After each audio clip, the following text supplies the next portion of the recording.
everybody, welcome back to another exciting episode of the Stash Report from the Stash Project. Today is May 28th, 2018. It is Memorial Day and Memorial Day weekend. Hope everybody had a great holiday weekend. Hope you also took the couple seconds out of your time to remember exactly why you can sit around on the YouTubes and watch goofy people talk about models, for all the people who gave everything for this country. Regardless of what your thoughts and opinions of the various conflicts the United States has been involved in, still a lot of brave men and women who gave everything so that you can sit around and debate the future of Revell or the Tamiya map program. I saw something posted this morning before I started filming about the Tamiya map program. Apparently HobbyLink, the one that's here in this country, not the one in Japan, sent out an email to people who purchase stuff from there. I am not a customer of that establishment. For no particular reason other than the fact that I don't think the prices are particularly all that great. I suppose if you don't have a hobby shop, maybe, but I do, and so I don't need it.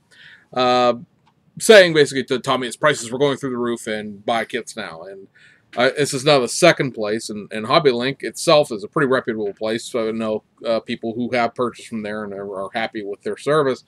Is using this new policy about what they can advertise the price as a reflection of the Tamiya is a big evil corporation, and they're out to get you, and hurry up and get your kits now.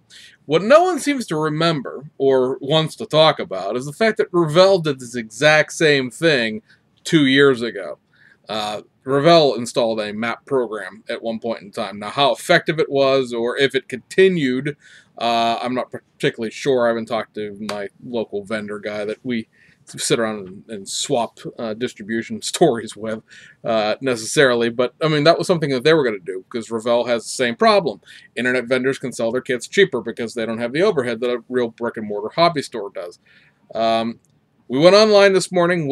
I just British royaled myself there, but I went online this morning and went over to HobbyLink Japan and I looked at the most recent kit release that Tamiya has done. Came out this week. It is the reissue of the LaFerrari. This one's molded in yellow. We're going to talk about it here in a couple seconds.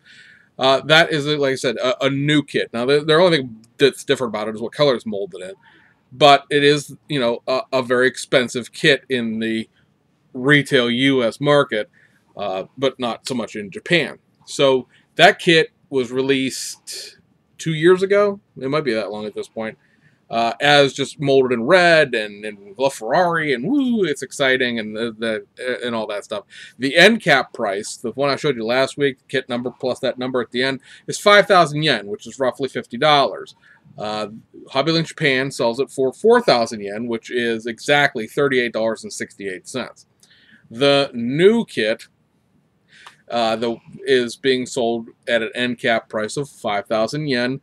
And the price at HobbyLink Japan is 4,250 yen. It's only a 750 yen discount, not a 1,000 yen discount, and that works out to be $40.89. The difference in price, if I stated them wrong, pardon me, I've been up for a while and I'm tired, but the actual price difference is $1.41 between the two. I don't necessarily believe that is an advertised pricing issue. I just think that the molded in yellow one is new, and so they're charging a little bit more for it. The discount on the new Tamiya kits is not as good as it is on one that's 2 years old, and obviously has been in existence for a little while. And even if you were going to say that, okay, Jim, that $250 yen difference is the map program price, yeah, it's $1. People need to grow up and learn some facts. You're driving me crazy online. Good Lord. Anyway, we have kit announcements from Aoshima and Fujimi. Aoshima spot runs for July, as well as some new reissues for August, as well as Fujimi's reissues for August. And actually, there's one new Fujimi kit. No, it's a reissue. Never mind. And then we have the kits for this week, which include 2 domestic kits out of round 2 and several reissues out of Japan. So, plowing headlong right on into this before somebody else calls me. I was like 5 minutes into this video when somebody called me. Take 3. They're going to reissue the Nissan R34 GTR kit. This one is going to be a pre-paint Bayside blue kit that's been done I believe at least twice in the almost 4 years now we've been doing the show. But again, a reissue and pre-paint. Reissue of the 96 Infiniti RX-7, which was the weird little thing that Mazda sold their high-end cars in Japan. Reissue of the 72 Celica 1600 GT. Reissue of the 77 Celica 2000 GT liftback. Reissue of the 1979 Toyota Mark II Chaser kit. That's the one that has the two different bodies, and then, of course, an interior and a chassis that you pick one car or the other to build on. Reissue of the Vertex Ridge Nissan Silvia S15. Reissue of the Mazda RX-7 Vertex. Reissue of the Meister S1, Worka Motion CR1, and Volk T37 18-inch wheels. Reissue of the Initial D AE86 Trino Volume 37. We just talked about this kit last week. And then a reissue of the Pontiac Firebird, I believe. It technically might be a Trans Am from the TV show Kit for Season 1 and Season 4. And those are people out there would like to get Season 3 back because that was had a different front end to it, and it's kind of a rare kit at this point because it hasn't been reissued in a while. But Season 1 and Season 4, again. Going over to August. These are going to be 3 kits in the model car lineup, and all of them are changed a little bit in different ways to make them sort of desirable. One is going to be the G50 chassis Nissan President / Infiniti Q45. In real life, both those cars work on the same chassis platform and basic interior design. Outside, of course, the Nissan President is a kind of a boxy car. The Infiniti Q45 is arguably a jelly bean. So what this is going to be, kit-wise, is going to be 2 bodies. Again, we just talked about the reissue of the Chaser Mark II. 2 bodies that can then build onto your interior option and then the same running gear chassis platform. The President in a factory stock version has not been available in 8 years, I believe it is.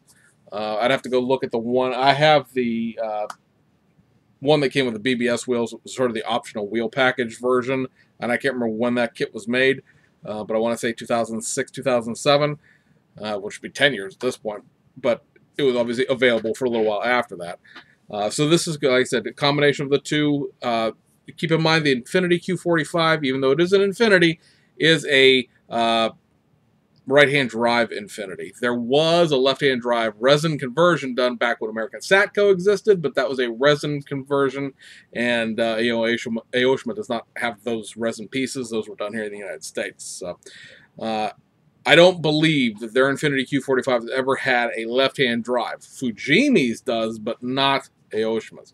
Next up, 1992 Toyota Mark II Grande Tourer 5. Now this will give you probably a couple wheel choices as well as some decals and things like that to build the Mark II either in the Grande form or the Tourer 5. The Tourer 5 was sort of the sporty, aimed at a younger audience kind of car. The Grande, more of a luxury vehicle.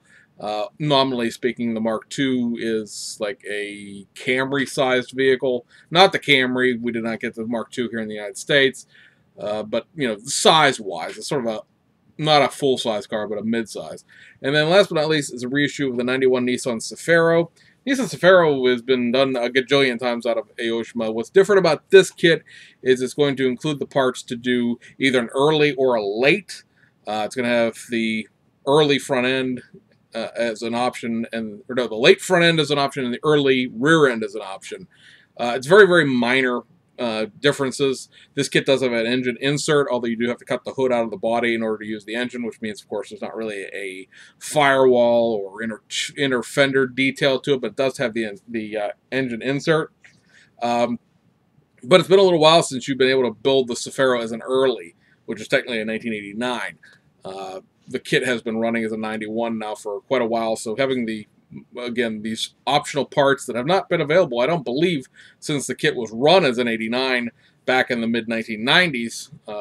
Again, just a little tweak, little something they could do. Reissue a kit that's well established, tooling, well long ago paid for, especially when you figure all of the Cefiro tuner reissues that they've done, that they can, either ungate or just throw in a couple extra pieces here and there, and it's a kit that suddenly desirable again, even for people who probably already have a Safari who would like to build the early version.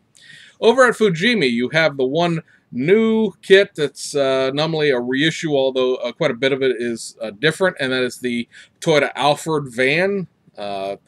We talked about this during the Suzuka Hobby Show video, where this is the more upscale, more adult, mature clientele version of the Toyota Velfire van that they had done last year. This kit has an entirely new front end pieces to it to make the factory stock Alphard. I believe it also has a different either back door or back bumper. They're also going to have, of course, different wheels and some different interior pieces. Much like the Velfire, this kit does come with a small sheet of actual decals for logos, and especially on the outside, you don't have to use all the Mylar stickers that come with it, because this is what Fujimi calls their next kits, which are designed to be assembled without glue and without paint. So they are very polished plastic. The Velfire is molded in black. I think this one's supposed to be molded in white, I believe is what the body color is going to be on it, and then everything else will be molded in black. And then Fujimi is also going to be reissuing their 1/20th scale Williams FW16 Renault F1 car that can be built either as the, I think I hit the camera there, can be built either as the San Marino or the Brazil Grand Prix version. So if you're into that sort of thing, that means something to you. To me, without looking it up, does means nothing. So let's talk about the kit releases, and it's just God's honest truth. Kit releases, you have 2 kits out of round 2. Both of these obviously reissues, because that's what round 2 does. First up from AMT, both these are actually AMT kits, the Construction Bulldozer. So after a long hiatus, the Construction Bulldozer makes another trip around the circuit here. This box art sort of, a harkening back retro to the original Caterpillar Bulldozer. Obviously, Caterpillar is Verspoten here. We're not allowed to talk about it. We didn't license it. There are new decals involved here. Obviously, you get the Universal Construction logos, which is, at this point, sort of like who cares? But with the Blazer having the Universal Construction logos in it, this thing, and then they're going to be reissuing the 65 El Camino Crew Chief at some point in the future with the Universal Construction tie-in as well. You can create a little 1960s period construction crew. They're eventually going to reissue the Lowboy trailer that's in the background of the box art, so you can haul the bulldozer around on something. There are, as far as the grill goes, 3 different grills. The one that's on the box art here and 2 other ones. One has the Universal Construction logo where the Caterpillar logo should go, so it's kind of close to what you need there. Otherwise, the tracks are movable, the blade is adjustable, the ripper for the back thing, the thing you stick in the ground and drag behind you, is adjustable. It's 250 pieces, I want to say, because of all the tracks involved in the tracks. I want to say involved in the skids, but technically speaking, I guess it's a track steer, not a skid steer. And then the other reissue this week is this, the silent box art, where there's nothing on the box, just a picture. And this is the 1966 Mercury Parkline. So it is still a 3-in-1. They did put the torque thrust mag wheels that were tooled up back for, I want to say, the Barracuda in here, because of course they're on a separate runner, so they can just stamp out the wheels and throw them in. New decal sheet, obviously the vintage style packaging from the 1970s. Otherwise, this kit, if you have a park lane, you have a park lane, you have a park lane. There's not a lot to talk about here in terms of this kit, because it's from 1966. I mean, it's old, folks. There's just no way to put it. I understand that there's a chance that you fall into this weird little subgenre category of people who have never built one of these before. Now, I haven't built one of these either, but I've had one and I sold it because, whatever. I might consider picking another one up, but not in any kind of priority way. Like, if you happen to throw this at me at Ollie's for $8, I might grab it, but otherwise, probably not. It does include some 3 different sets of wheels. They're basically a set of, I just read this morning, I can't remember what it is, but it's a set of wheels, white walls, and then there's like a set of Goodyear drag slicks involved, pad printed. So again, it's just it's what they do.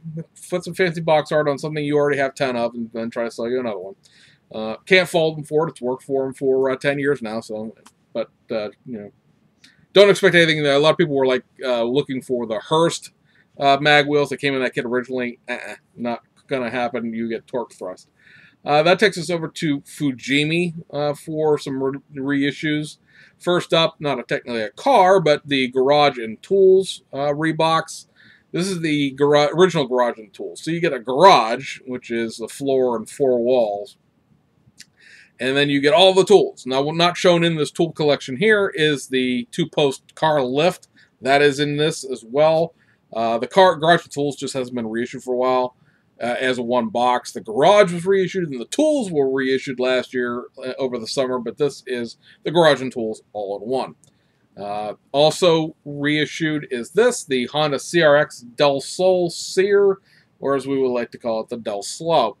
This is, by the way, a JDM only Del Slow. Now, Fujimi did make, back in the day, in the 1990s, when this car was new, a Honda Civic Del Sol that has a right-hand or left-hand drive configuration to it. Those parts do exist. They just ain't in this box because I have one of those.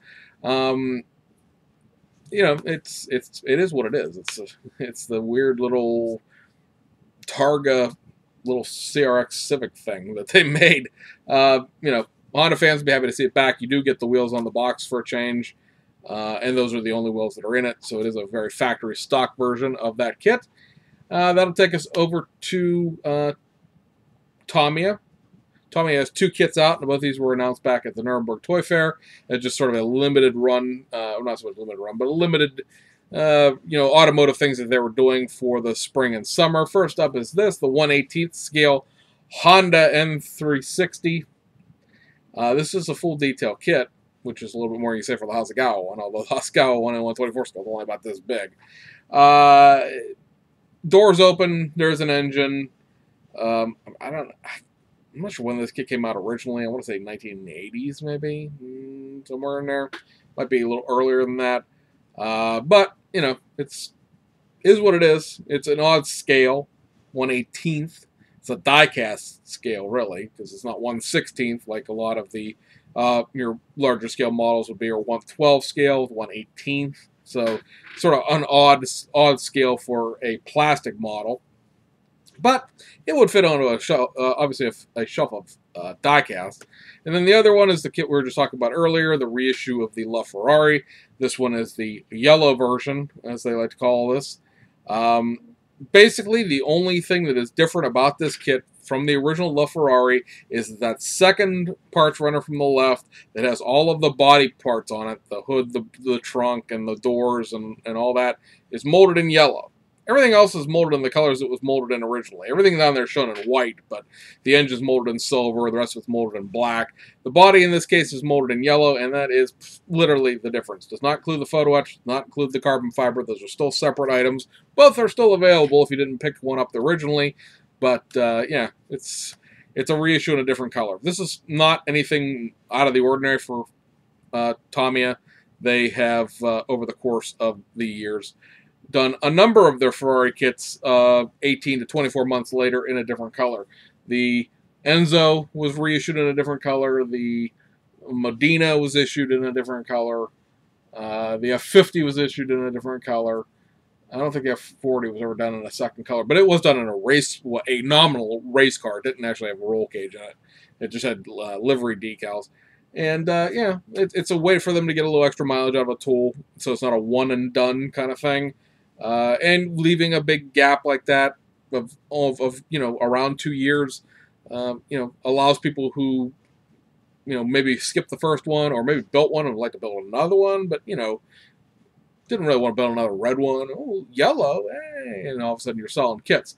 That takes us to Hasegawa, which will wrap up this week's kit releases. First up, you have the Honda Civic Fario VTI with trunk spoiler.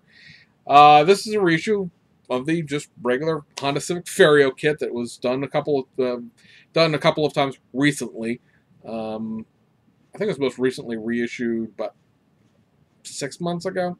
This has a trunk spoiler. Now, originally, I believe the trunk spoiler for this was a cast resin piece.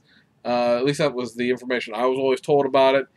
Unfortunately, when Hobby Search uploaded this image of the box art, they uploaded it to a regular Honda Civic Fario kit without the trunk spoiler, because I don't believe they have a picture of the trunk spoiler kit on their on their website.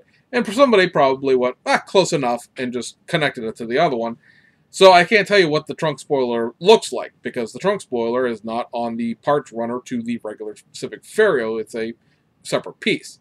It looks like the box art, I guess, but I couldn't tell you if it's like got a pour block attached to it or what it looks like. Obviously, Hasegawa's been dabbling quite a bit in the resin pieces with all of the resin figures that they've been putting into various kits. So, I would say that their resin casting is reasonable.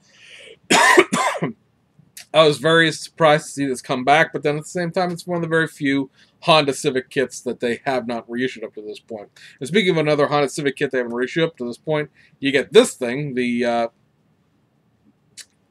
BP Trampio Object T Civic for the 1994 Japanese Touring Car Championship Series. This car is molded in yellow. You get all of the decals in green. So it's a matter of just throwing some livery decals on there for all the BP Zippo Trampio. Landmark is also on there. Landmark, ironically, sponsored an entirely different car a couple of years earlier as a Toyota. But at this point, there's only one of these Civic JTCC Farios that has not been reissued, and that is the SDP one. So fingers crossed that will come back as well. At this point, with this kit out, with the B-Max, the new B-Max Toyota Corona out, all of the JTCC BMW 318s that Hasegawa has done, the other 3 of the Fario Civics, what am I missing? Oh, the Primeras, the Tamiya Primeras. Now, granted, those are some out-of-production kits, but they're still there and available if you do some digging. Decals become the problem for those. You can build about 15 or so of the 30-some-odd 1994 JTCC cars. So, always happy to see another one thrown on the pile. And again, hopefully we'll get the SDP car. Decals exist for the SDP car. These wheels will be the one the SDP car needs, so you wouldn't have to buy the resin wheels anymore. But I would just assume just give Hasegawa my money rather than buying a whole set of decals that are almost as expensive as the kit is in those terms. But quite a bit of the 1994 season is available now, and if Hasegawa does see fit to make a race car version of the Isuzu Gemini, well, that'll be something else that will be covered by the 94 season. So, anyway, guys, we hope you enjoyed it. Hope you, again, had a great holiday weekend. My wife and I both worked all weekend long, so it was not a holiday for either one of us, but we'll struggle through somehow. Anyway, guys, see you on the other side.